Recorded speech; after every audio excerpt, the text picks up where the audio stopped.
Thank you very much. We've just had some legal advice to clarify a point, and we are now in the discussion of the point of buy now, pay later, which was one of the first questions raised in the discussion document. So we've heard that there is concern that it precludes store cards like farmlands or Wrightsons or whatever. I'm not sure whether farmlands sell it. But the definition is not helpful. So that would be something, should we be of a mind to include it, that we would have to look at. But I think there's a bigger philosophy of where are we sitting with the buy now, pay later. And I'd open it up for discussion. Councillor Gibb. Thanks, Madam Chair. Just wondering, a couple of points. The first one, I'm wondering if the word bank is removed, it would help, because then it just says credit card. Yeah. Because farmlands, etc., warehouse, they're still called credit cards. But that maybe wouldn't help, but I thought it might clarify it. The second one was people were discussing customer terminology and the meaning of customer, whether it's regular or trade, because I can see why people perhaps a trade account or something would do a sale or return. And it may be that there was that comment about a wedding might need to order a quantity of alcohol, but it may not get drunk and they would want to have the credit to be able to return it. So I'm wondering if differentiating between a single regular customer versus a trade customer, or the word consumer, if we can just work with the terminology or the explanation like was talked about. So the word consumer has been added on page 24 of my document, taken from, I think, the Consumer Act, was it? Right. And it says anyone who buys product or services that are ordinarily for personal or household use. So would that cover if it was a wedding? You know, like I can see that point about sale and return. And I have my doubts about that. So it is something we need to think about. Councillor Smith.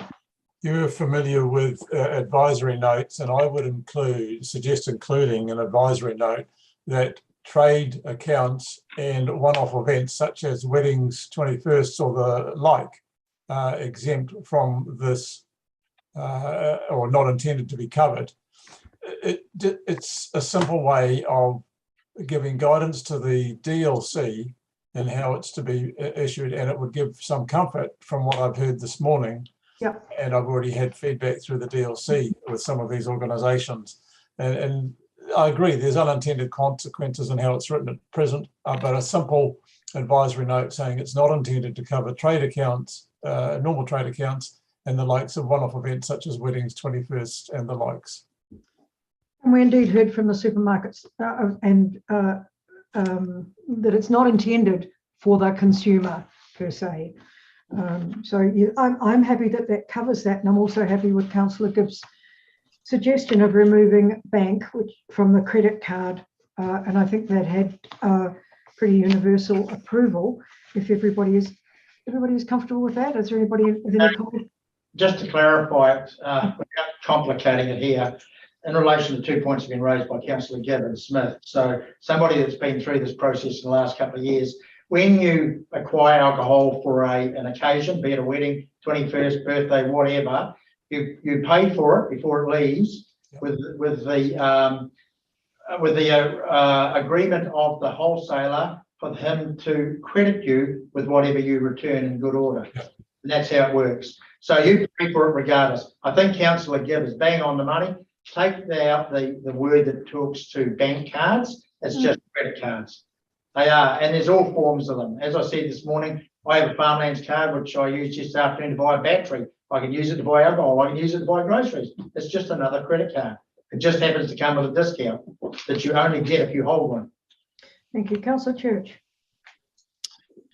I take the point that the Mayor said at the beginning is that it is unique to discuss this point about, you know, buy now, take now, buy, pay later, but we only seem to be wanting to protect a very small part of the business of these outlets. And so I really, in my mind, it feels a bit like a sledgehammer on the normal operations of the businesses that under the policy at the moment seem to be working perfectly well. And then we can start running our policy about with these unintended consequences of, oh, take bank out, add credit card, add this, do that, trade in, trade out, regular customers. And I think it's just going to complicate something for a relatively small amount of people that we're trying to actually target. So I think I really don't think that we actually necessarily even need to go there in light of our whole understanding of it. It's a good idea to investigate it, but I'm not on the page of adding it into the policy to continue. So sorry, Councillor Gibb, do you want to answer that? Yes, I basically, I do disagree, Councillor Church, with that, mainly because we're looking at minimising harm. And the statistics are saying we have a high deprivation. And you've seen it with those trucks that go round selling clothing. You know, it gets people on tick and they get what they think they need, but in actual fact, they end up in a worse situation because of the interest and all the rest of it. It seems to me that we need to make sure there's no opportunity for people to be able to do that. And alcohol to me is worse. It's worse than buying clothes. So if they buy that to excess, then they can't afford to pay it. You know, and I've seen it through my career with dealing with people on low incomes in banking. You know, they get to the point where they can't afford to buy milk and bread because someone's gone and spent their budget on alcohol. So and when we heard from the submitters, in theory, they all were behind the concept. We just had to hone the concept. So I'd like to see it still in there, but specifically for the private individual, not the larger trades, if that makes sense. Yeah, I think you've hit the nail on the head there, Councillor Smith. Yeah, just in support of Councillor Gibbs' comments, the evidence that we've heard at times before the DLC has been about the harm, but it's the harm to the extended family, the children who go without food, the children who go without shoes to go to school. It's not about always the person who is doing the consumption, and there's physical harm there, but the emotional and physical harm to others through deprivation is significant. So we do have some very low decile communities in our district, and I concur with Councillor Gibb that we have support in principle. It's a matter of fine-tuning the words, and if that takes a few days, we've got until Friday next week to get this right. So I would not like to lose the opportunity here. Thank you. Councillor Church, Yeah, to be clear, you know, I'm in agreement that we want to minimise harm, and I agree with that. You know, we don't want the situation to be like, you know, the clothing trucks and that. But what I don't see is the actual evidence that it's actually occurring already, and to put in and to do it on the fly in a rush when we have to do a lot of exceptions to it. I'm just raising those concerns around that due processes. Like, where's the evidence that is actually happening, or could it be happening at the moment, that's not covered within our policy, as an example? So, and also, you know, we actually have to not just do this policy and wording, but we have to obviously have another council meeting to sign this off before next Friday. So yeah, just some clarity around the evidence would be helpful. Of course, we want to minimise those harms, and we don't want additional people and families getting to that. I, you know, personally been in the liquor industry, so I'm well aware of those things, even personally and professionally. But yeah, what is the evidence that what we've got now doesn't work, Have you not been or that we're having problems around these issues? Have you not been watching the media? And this is starting to get hold in parts of the country. Well, I And guess it's it was quite- more of a staff question, actually, Councillor. Yeah, well, the issue is I'm worried about what your knowledge is. Right. You're part of the DLC, and if you don't know that, I'm really concerned. Okay, so I think we need to just focus You on need the issue at hand. And Great, that's inappropriate, Councillor Smith, and I to just your asked an point- open question, which I'm quite well able to, and I'd like an answer as to what consequences and what issues we've had around this in the district. excuse me, subject to our Councillor existing Church, I'm policy. trying to explain to you that we've had, we don't have the breakdown by credit card versus cash versus lay-by, whatever.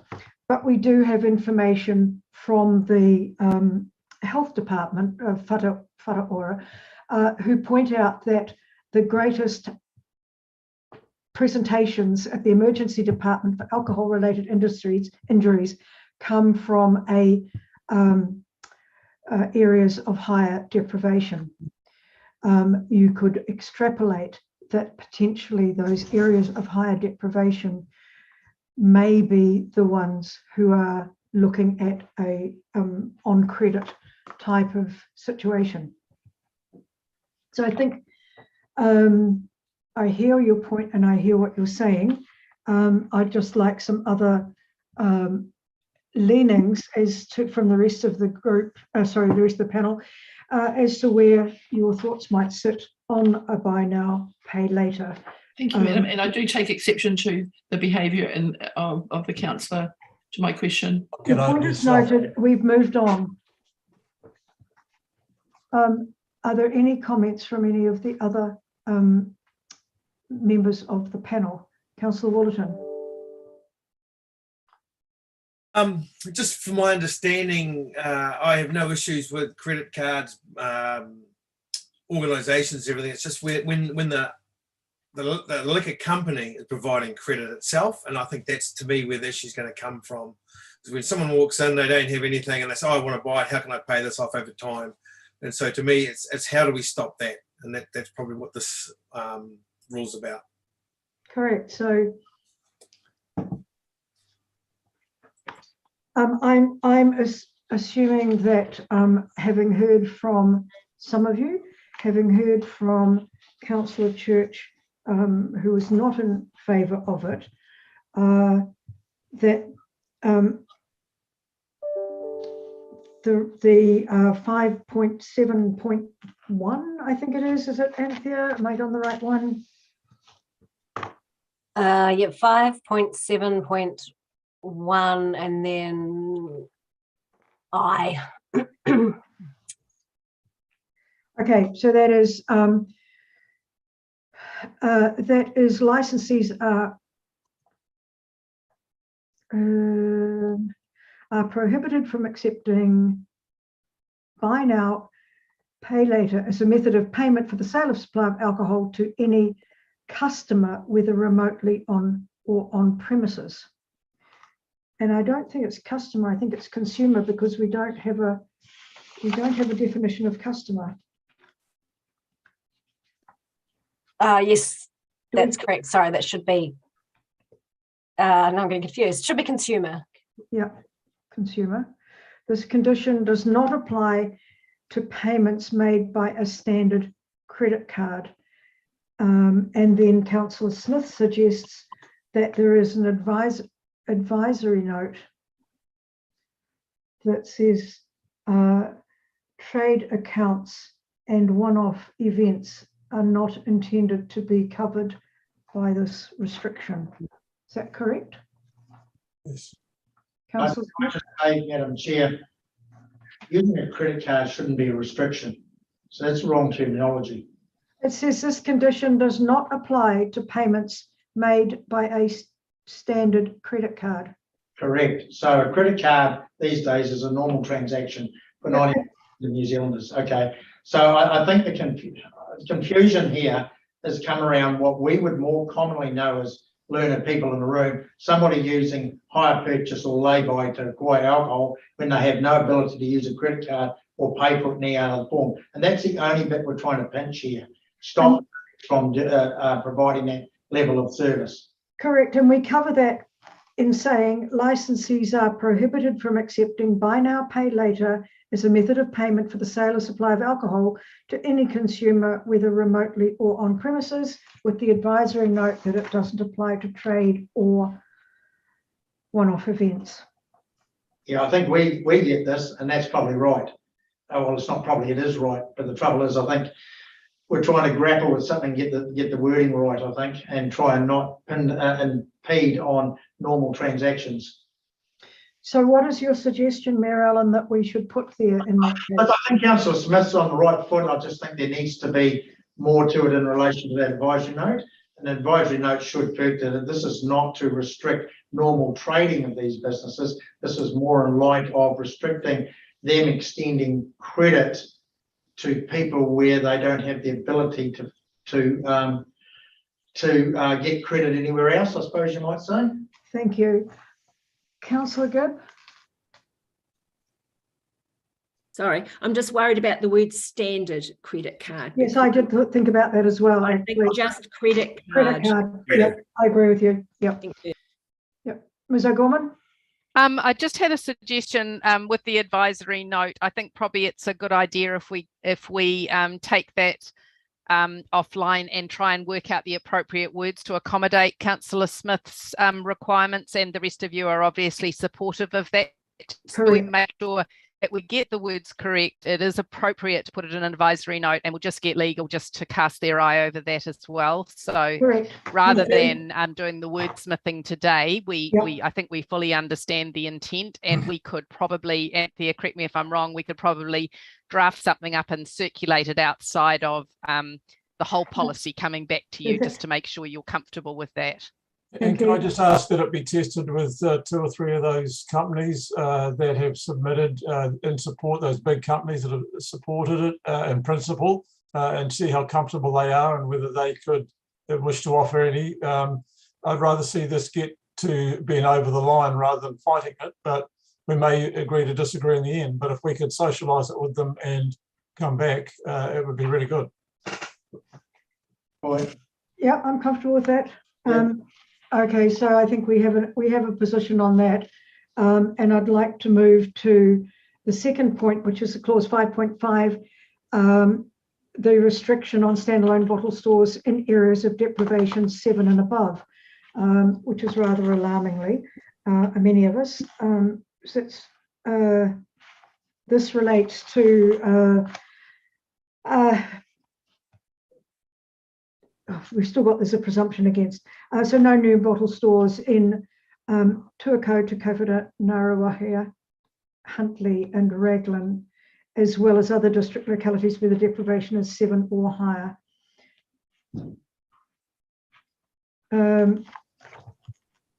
So once again, Madam Chair, I think there was an interesting point raised by, I can't remember whether it was supermarket or I have to go back in my notes. I can't remember who's raised it now.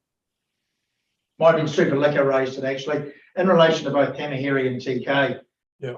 I think once again, they will evolve over time, probably before, especially TK, before the this is reviewed again. Might I suggest that there also be a note added that given the appropriate time that these 2 locations could be reviewed, not without having to open the whole Pandora. Yes, I did ask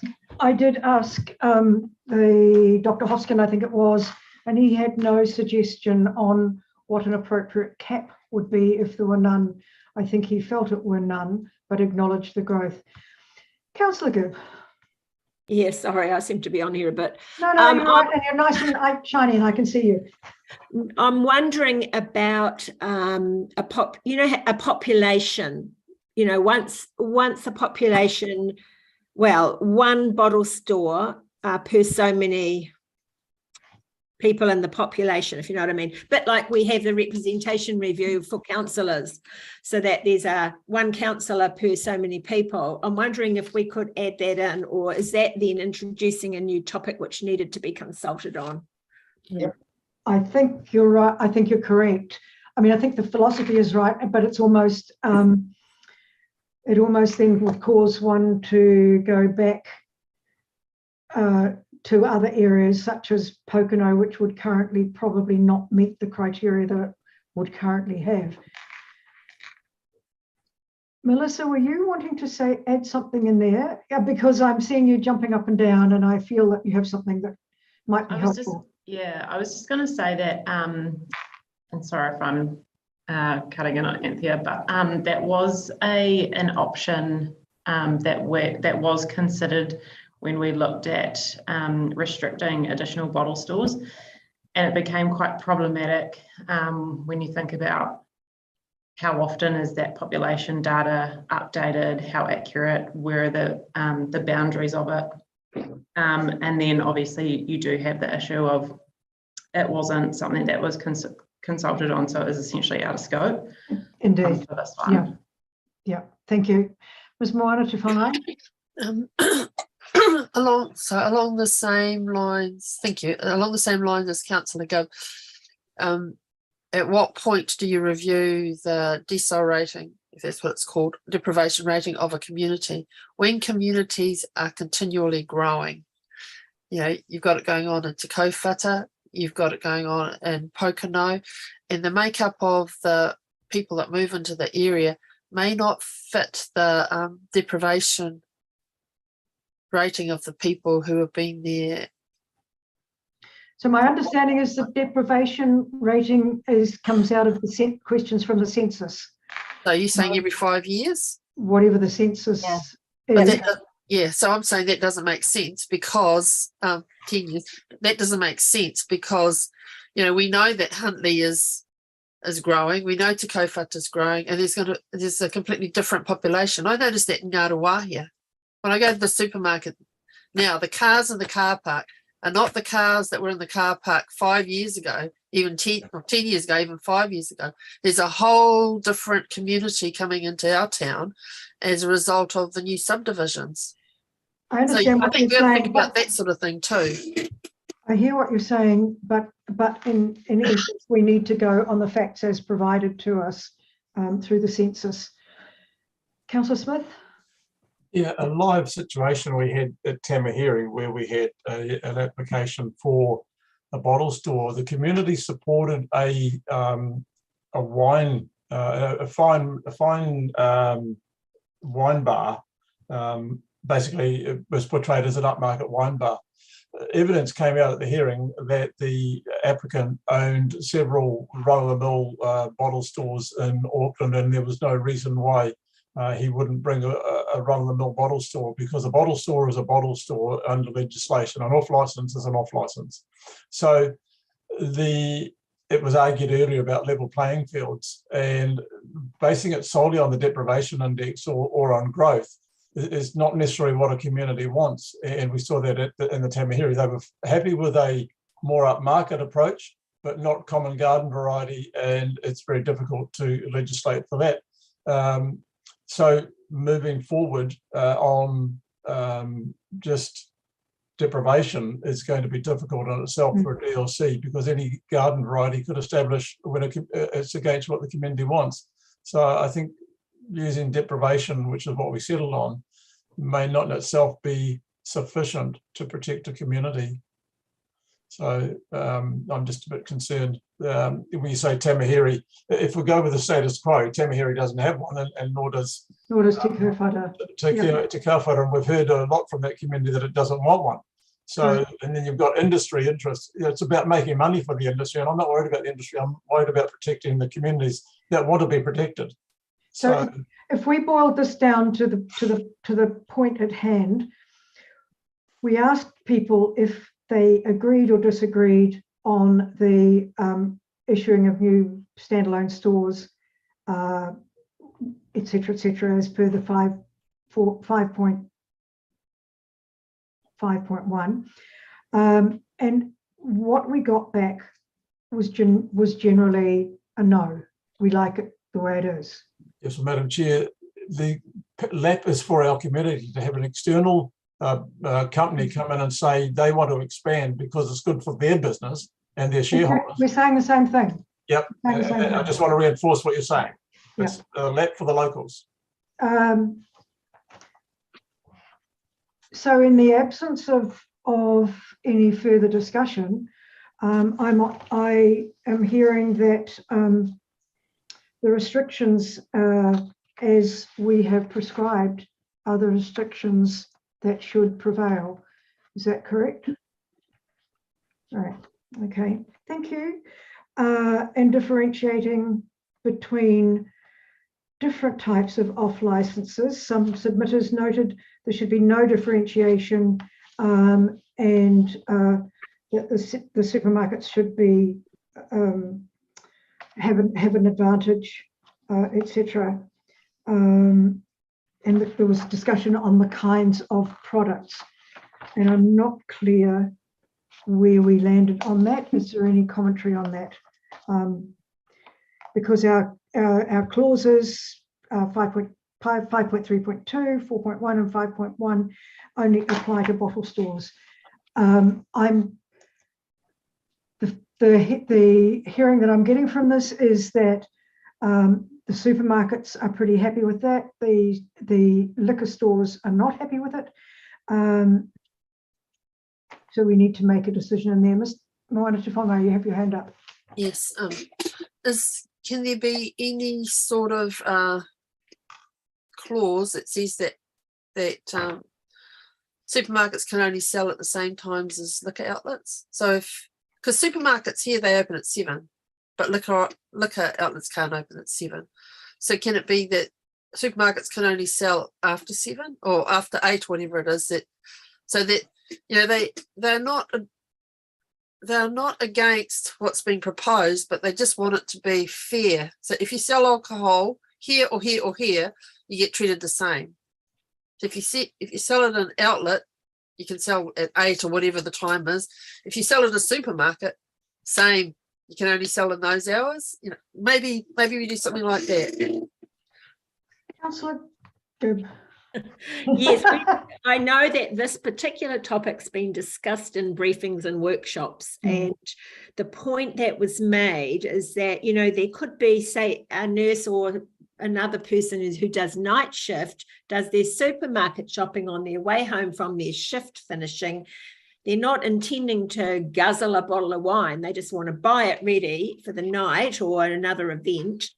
At the time they're doing their supermarket shopping, which happens to be at 7 o'clock in the morning, because we had that debate, and I think we couldn't come to the conclusion that we had to restrict the sales in supermarkets for the practical reason.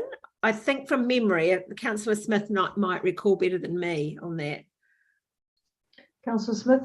Yeah, Madam Chair, I personally was opposed to having supermarkets have early morning sales.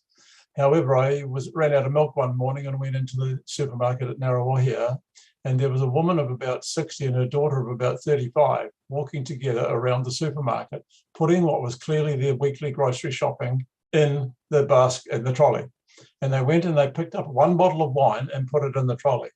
And it was that very moment that I realised that people should be able to pick up a bottle of wine with their weekly grocery shopping. The point that Councillor Gibbs just made, and it changed my view of the world on that point. So that is what supermarkets do. They provide a service for a window, and why should we be restricting when they can pick up that bottle of wine? The issue is supermarkets are restricted to beer, wine and meat. Bottle stores have a much wider range and have a tendency to sell single bottles, which is in itself harmful. The evidence has been before the committee. So they are different, and the saying that they are one and the same is wrong. So I think supermarkets in that context are fine selling at the earliest time that's allowed. Thank you. Can I say something so I don't have to put my hand up or run around and try and put my hand up? I agree with Councillor Smith. I think you've got something that works and is not being challenged by the supermarket chain at the moment. So I also was opposed to 7 o'clock in the morning because I thought, God, how much time does somebody need? But I think Councillor Gibb has touched on a point. I do know of somebody that works in A&E and she lives on our farm, and she comes home sometimes between 6 and 7 in the morning and quite often picks up groceries on the way home. So there's a prime example. So she is right got to realise people work in shifts these days. I would suggest that start time is not the issue. I think that probably some of the outlets, and this doesn't include the supermarket, this is more super liquor perhaps, and maybe Bottle-O, they're wanting extended hours beyond 9 o'clock. Now, that's probably where I do have an issue at that point. Extended hours, how long is a piece of string here? I don't see too many people lingering outside a bottle shop after 9 o'clock at night, wanting to try and get in unless they're up to no good. And I think we should hold the ground, or on proven ground we're on, which basically, if you don't ask, you don't get, and that's what they've done. So I wouldn't be supporting an extension to it. I'd suggest leave in that area for off-licence sales, leave well alone. Right, Councillor Smith. Can I just add to that? We're very privileged to have Dr. Michael Cameron as a commissioner on LDLC, and he's one of the, and his name was referred to this morning, as the leading researcher on alcohol harm in New Zealand. And I've listened to him in applications in relation to bottle stores, asking some very pertinent questions and quoting research that he and his fellow researchers have done. The extended hours of bottle stores are harmful to the community. That's all. I'll leave it at that. Thanks. So are there any speakers in opposition to that? Because what I'm hearing is that we are philosophically of the same mind here in terms of that, correct? You've captured that, Anthea? All good? Yes? No? Yes? Good. The next one we have is the remote sale provisions, and that was quite easily covered off in the 5.7.1. The licensee must take reasonable steps to verify that the buyer and receiver of an alcohol delivery is not under 18 years of age. It was pointed out that there are several points in the purchase online where you have to confirm your age, and there were no, it's been reduced appropriately because I think there was a lot of discussion about how did a courier driver identify whether somebody was intoxicated or not. Is there any discussion on that before we move on?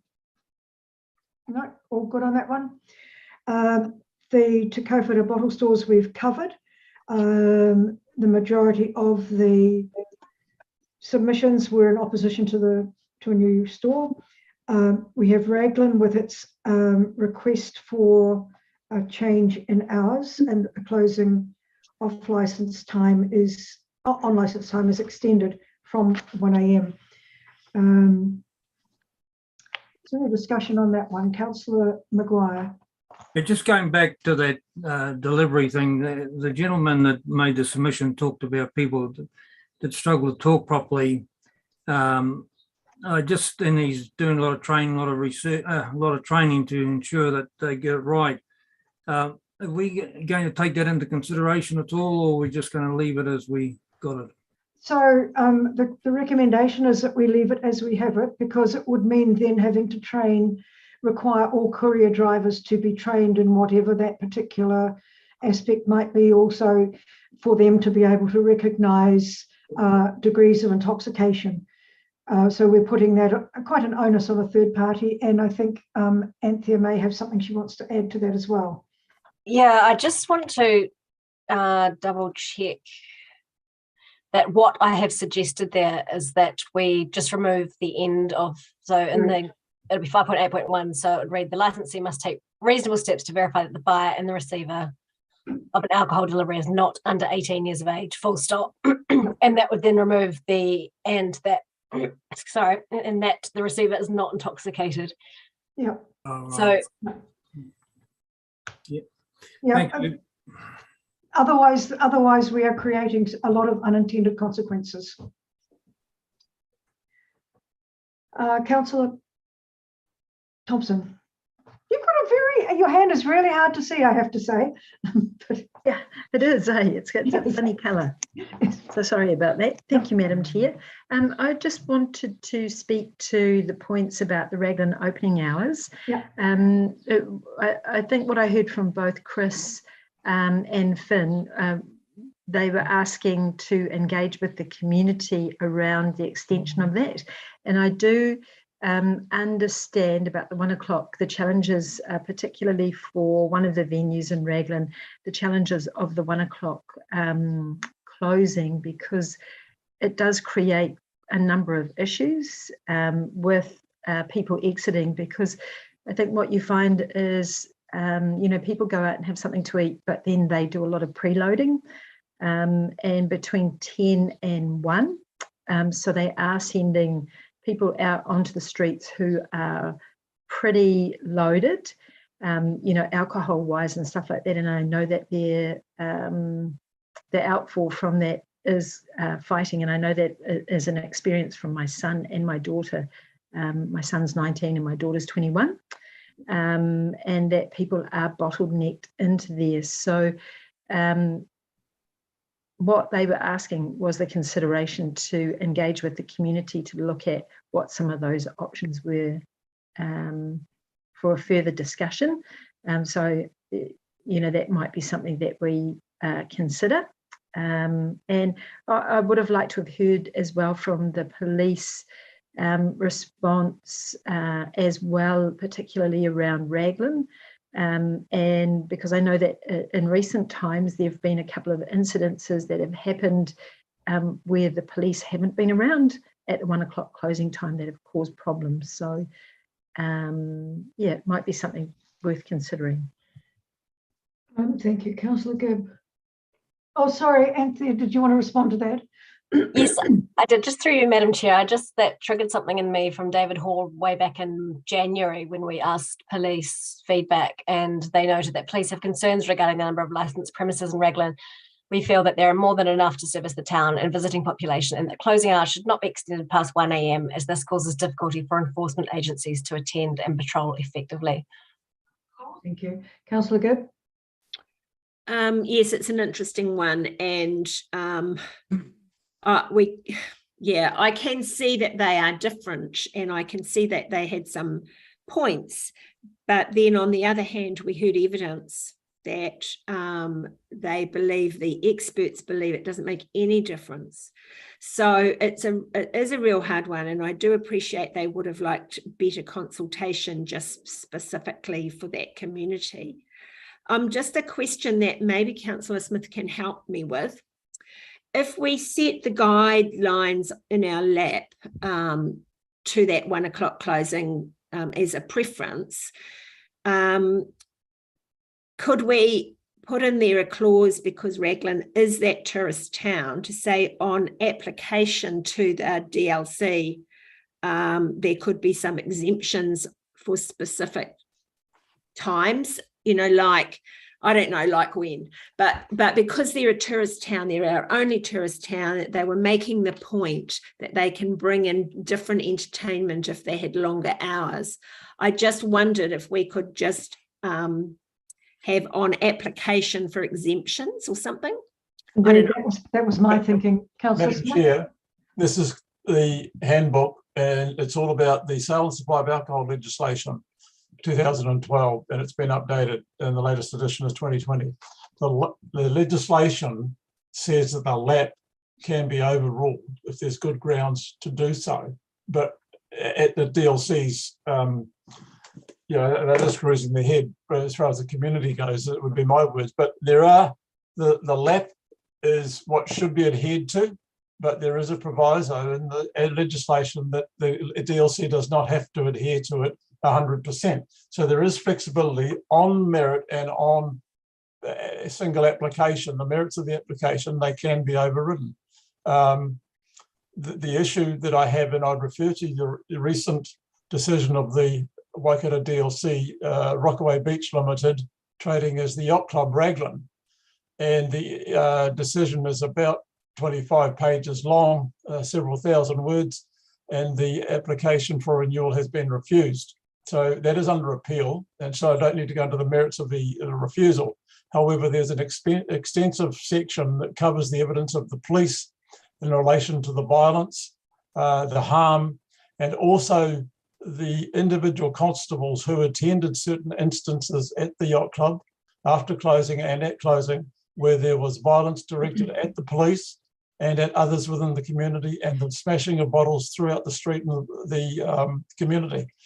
Going later is more difficult because the police don't roster much after 1 o'clock, so their resources don't allow it. So this is an issue that's bigger than just sitting here and looking at it. But I think in the context of what we heard, at the moment it would be dangerous to go beyond 1 o'clock without the necessary support services such as the police and other in place.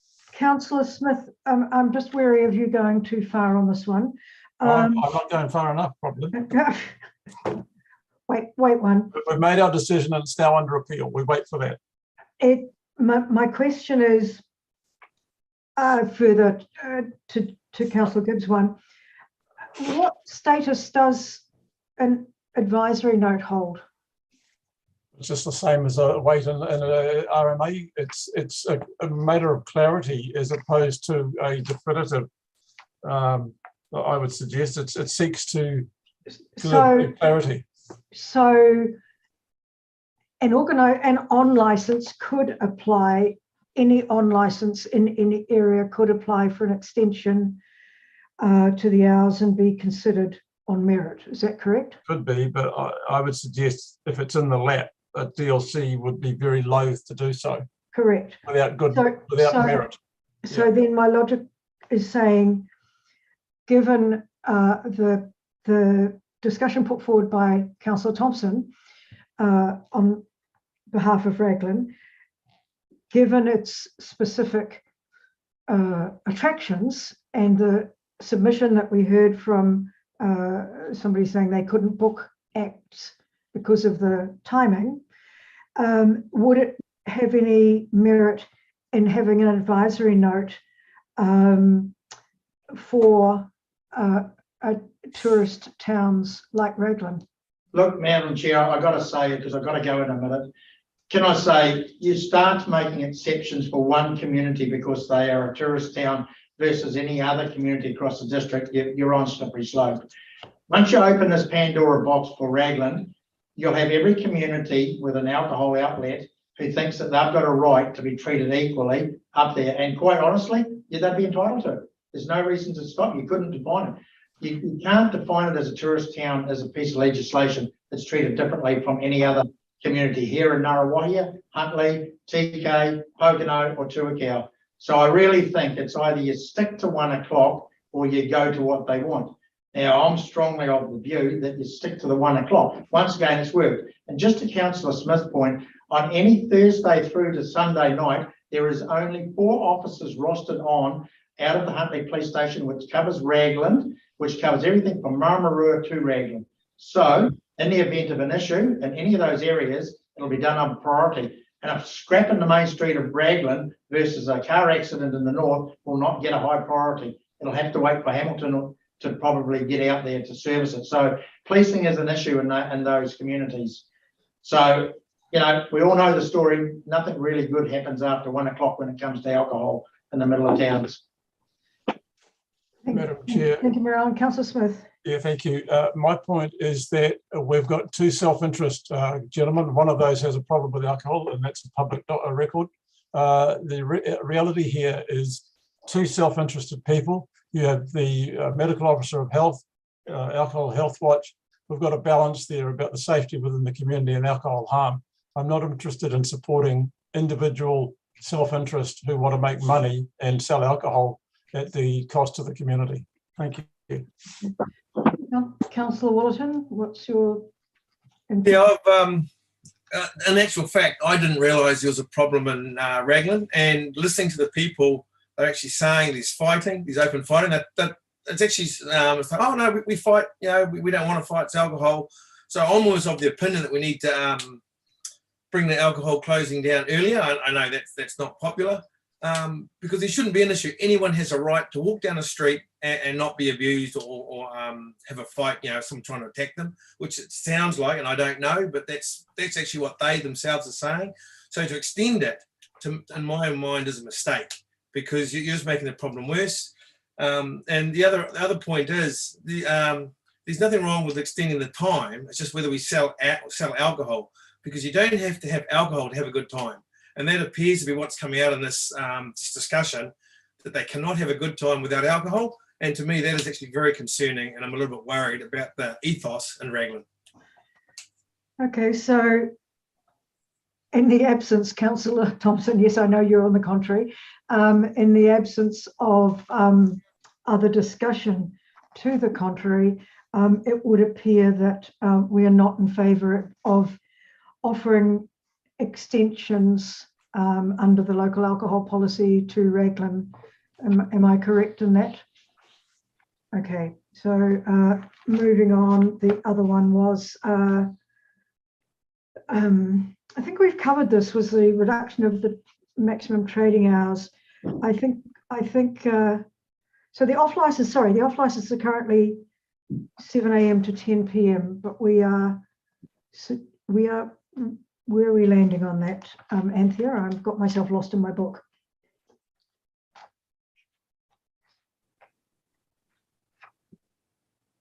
All right, I'll just bring up that.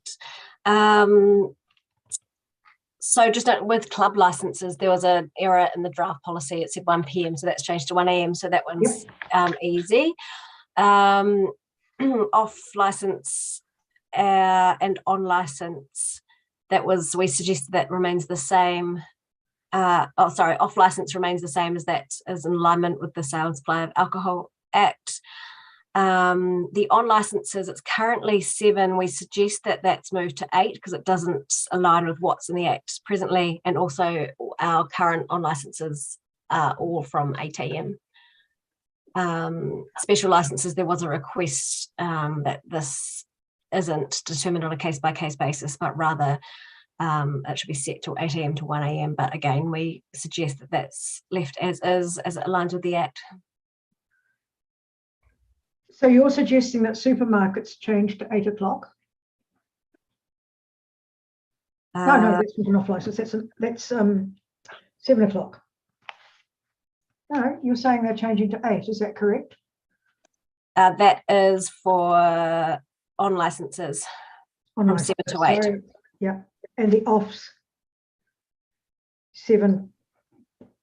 7 till 10. Okay. Okay, and I think we had that discussion earlier, so I think we're fine on that.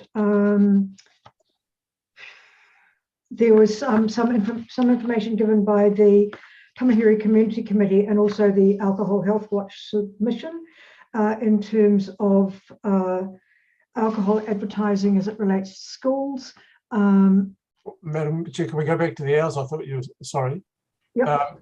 So in relation to special licenses, what have we landed on, please? Because there's been submissions on either way.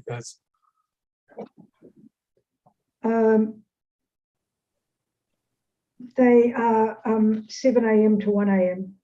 Right, and okay, no, that's fine, thank you. Is that correct, Anthea?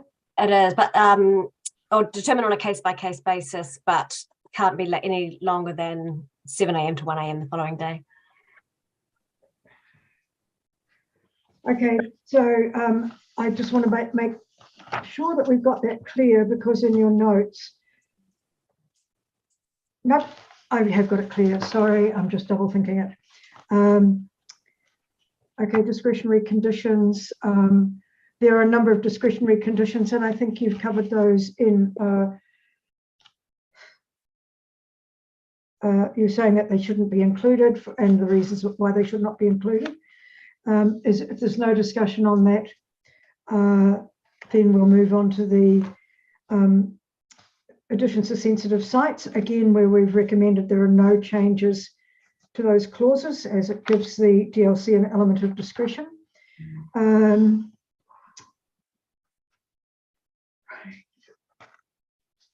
Is there anything else that we haven't covered in this hearing? We've got other changes to the draft policy, which is on pages 16 and 17, and I think that probably would conclude it. Sorry, through you, Madam Chair, did we talk about the additions to sensitive sites? We were recommending that there weren't any changes to those, but there were some suggestions to widen what is included as a sensitive site. Yes, so I was saying you had made no recommendations. I noted that some of the sensitive sites, such as Marai, would not necessarily be in a commercial zoned area, business zone area, and I wondered how that would then become applicable because they were not relevant. I don't have, what was the list of other sensitive sites? So I know it was Marai. Marai, skate parks, community centres, medical facilities, and drug and alcohol rehab centres. I think we're overstretching it to include them, Madam Chair. Yeah, yeah, I'm comfortable with the recommendations. And Marai, I mean, I looked at Marai very clearly and thought they're not going to be in that place. Are there any questions on page 16 and 17, which is other changes made to the draft policy, point 10? Madam Chair? Yep. So getting back to the other point, there was someone did question circumference, whether it's a kilometre of road or whether it's a kilometre just on a compass, just draw a circle. I'm just clarifying, I was under the understanding it was just a circle, because once you're in your car, it makes a difference whether it's 2 Ks, 2.5 Ks. I believe it's normally done from boundary to boundary. Madam Chair, this has caused the committee some problems because we, and I look at the Tamahiri situation, the objectives measured from the site, which was the boundary of the certificate of title. The police measured from the building. The applicant measured from the building. There was no consistency, and the committee made a determination. Won't go into the details of that, but the reality is real clarification of the site, because site is not necessarily the premises is on the site. So whether it is the certificate of title of which it sits on, or whether if it's on multiple buildings on one site. So if we could give some sort of clarity as to what is that, and then where it's determined from to the proximity of another location. Currently it says the physical premises that relates to the particular license application, but I read somewhere, and Anthea, you may be able to help me, I read that that had been changed to the premises located on the site. Is that correct? That's correct. So in one of the earlier iterations of the policy, one of the earlier iterations of the policy, we did add in definition of site, which does just include the physical premises rather than the premises in the car park or however that might look. And also we did change the, let me just change how we've talked about measuring boundary. So it's the closest boundary point of the proposed licensed premises to the closest boundary of the existing premises or sensitive site or whatever it is. So that boundary is not in the glossary of definitions? Not boundary, no. But if you look, for example, 4 points, either 2.1 or 3.1, depending on what version you're looking at. Let me look. Yeah. Boundary. It would be helpful to be in the glossary of terms, Madam Chair. Yeah, I think so. And also, if I could just make a suggestion for discussion in terms of the definition of site, the physical premises that relates to the, and I would say the site of a particular license application. So you're really clearly saying it's the premises, it's not the site. Madam Chair, just to help you, when a decision is made, the plan of the premises is contained within the site. There's actually there's an outline highlighted of what the licensed premises is. So the premises, as defined in the Act, is known, and so it could be the corner of a building, it could be the corner of a courtyard or whatever. But the premises is defined as an attachment to the decision. I remember we had that in Tuakau. Councillor Henderson. Thank you, Madam Chair. Apologies that I didn't bring this up a little bit earlier, but Tuakau has an urban marae. Is that marae on commercially zoned premises? It's right. It's probably. It's right next door to the Cosy Club. it is more or less in the CBD area of Tuakau. So, And next door to that's a Mokai, something or other, Maori Sports Club or something. There's a close connection between the two.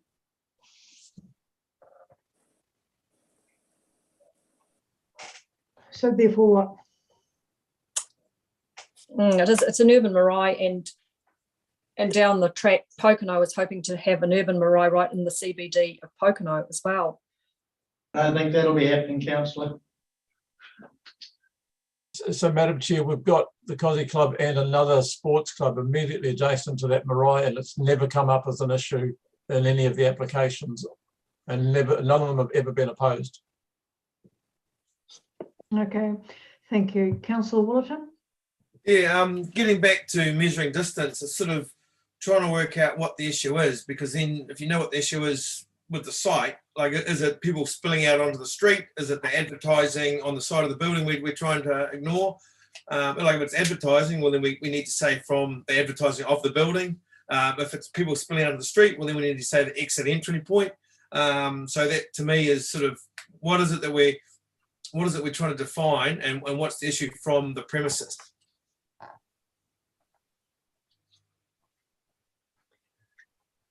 Councillor Smith, with your experience, do you have a comment on that? Sorry, I just switched off. My son's about to depart for an operation, so I was concentrating on him. What was the question? Sorry, Chris. Yeah, so just, no, that's all right. So it's sort of, before you can find out the answer, you need to find out what the problem is. And so in regard to the premises, so we're looking at the issues with the advertising on the side of the building, and then maybe the triangle sign at the front, or we're looking at where people spill onto the street, or the entry point where the alcohol might come in the back. Is it the exit entry point? What is the issue that we're trying to mitigate? That probably, and then we can find a recent example was the Delta Hotel in Ngaruahia. They didn't know whether they were going to become a thirsty liquor outlet or not when they applied for a renewal. After the renewal was granted, they did become a thirsty liquor outlet, and then changed their advertising to incredibly bright orange signs all around their building. And they also had some black ones which said thirsty liquor, but from a distance you really couldn't distinguish what the heck they were. A number of people, including the police and inspectors, raised the issue of promotion in a low decile area. Well, I reconvened a hearing with the powers that I had, and we discussed it with the owner, and they willingly took the bright orange signs down because they conceded that they were probably enhancing the likelihood of sale and therefore harm. So it's not an easy fix, Chris, as to, it's just, it's got to be particular to that location. I suspect there are some allowance in the Act that allows up to 50% to be covered in advertising or marketing of their store. So it's not an easy answer, I'm sorry. But is it correct, Councillor Smith, boundary to boundary? Yep, boundary to boundary, yes. Yeah. Well, I think the basis of his question. Well, for me, it's the proximity to the sensitive sites is the issue, and Tamahiri was a very difficult one because it wasn't clearly defined what the boundary was, and that's why one of the suggestions from the DLC to the staff was get that clarified, and the DLC will work with whatever the community comes up with. So it was the lack of appropriate. We were redefining what we thought the community meant in the lap. So take that ambiguity away, and then everyone will know. All right, thank you for that. Anthony, are you comfortable where we landed with that, or do you have any questions on it? Yeah, so can I just confirm that councillors are happy with how we have that in the draft policy as it is? So it's the closest boundary point to the closest boundary point. Yeah. So again, what is the boundary? So is the boundary of the certificate of title upon which the premises sits, or is it the boundary of the licensed premises? That needs to have the clarity. Yeah, so we've got closest boundary point of the proposed premises. So maybe we need to say proposed site, something about site, so it makes it clear that we're just talking about the physical premises. Yeah, so it's from the point, the closest point of the premises to the closest point of the premises of concern. The sensitive site, yeah. Yeah, to the sensitive Yeah. site. So whatever it, just, yeah, the ambiguity, please get rid of it. So you'll have a chance to see this as well. So please check these ones that you've been particularly interested in. Councillor Wallerton, is your hand still up for a reason? Yes, it is. I went down, went back up. So just on the further discussion, if I may, yes, I'm happy to do the premises, but if then that premises is actually then advertising on the outside of the building, because I mean, they might own the building, but only have the premises a little narrow bit, well, I believe then we should do part of the advertising. How you take that in, I don't know, because if you've got a building with stickers all over it, but they're only a little corner, well, effectively they've decided that it's the whole building. Yes. Mayor Allen, wanted to say something there? In the office with me, I was whispering to her. Look, Sorry, I can hear you whispering. Sorry, microphone's really good, eh? Look, I do have to go to my next appointments here. But look, I just think it gets really difficult because I know what Councillor Smith's trying to do, and I think we're probably all trying to do the right things. And my reference comes to what happened up at TK with that last licensed cafe up there, and the school and behind that. And where do you take the point from for that in relation to sensitivity to the school? So I'd have to say it's pretty hard to use the lot. I would suggest it needs to be the premise. So the building is the premise, is not the lot, it's the premise, and its closest connection to the Questionate Park being a school, church, kindergarten, whatever that be. Thank you. Just before I go, so I'm clear in my mind. So the intention is to have this back, Anthea, by next week for an extraordinary council meeting. I need to know that now. So Gailey can put that in train because I have to advertise that. So are we looking at Wednesday or Thursday? I'm not entirely sure. I haven't had any discussions offline about what day it'll be. I'm not worried either day. Can you just liaise with Galen and Anthea, can you liaise with Galen as soon as possible after this? Thank you.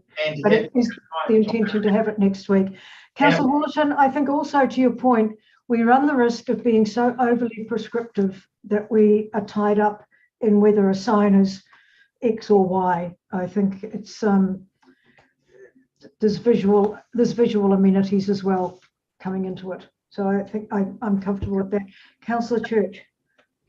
Thank you, Madam Chair. Just on that, how you measure from an outlet or signage, we have this discussion over a variety of different bylaws and policies.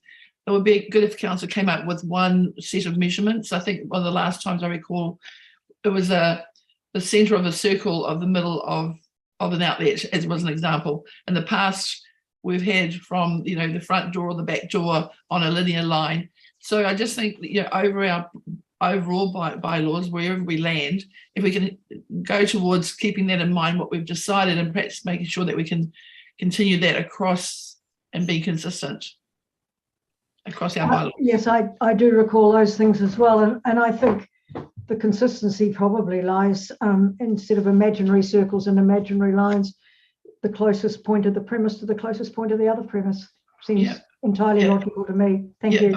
Whatever it is, Madam Chair, but that's good. Perhaps on that point we can go back to the last time we discussed those outlets and what we had on that as a segue. Yeah. Through you, Madam Chair, if my memory serves me correct, this definition is in line with what's in the gambling. Yeah, correct. It is. Yeah. Yes, it is. Right. So we're there. We have one more to go in terms of, two more to go in terms of amendments. That is 6.1, and it is the club policy licenses. I don't think we had any submissions on that at all, to my recollection, and it's a new clause that just talks about premises that have not been subject to a club license in the 12 months prior are considered a new premise. I assume that means a club license that has lapsed as well is also captured under that. Councillor Smith, is that the intention there? I wasn't involved in this one. Of course you are. Hurrah! That's my final hurrah. And we have under that 6.6 maximum trading hours. We've changed that from 9 a.m. to 1 p.m. to 9 a.m. to midnight. So I think that's in line with 1 p.m. was an error, I believe. Cynthia. Yes. Right. So we now, I'm sorry, we have a recommendation, which I actually now can't find. Somebody can help me where my recommendation is. Oh, yes. It's on page 5 of the deliberations agenda. And it is that we consider all submissions received.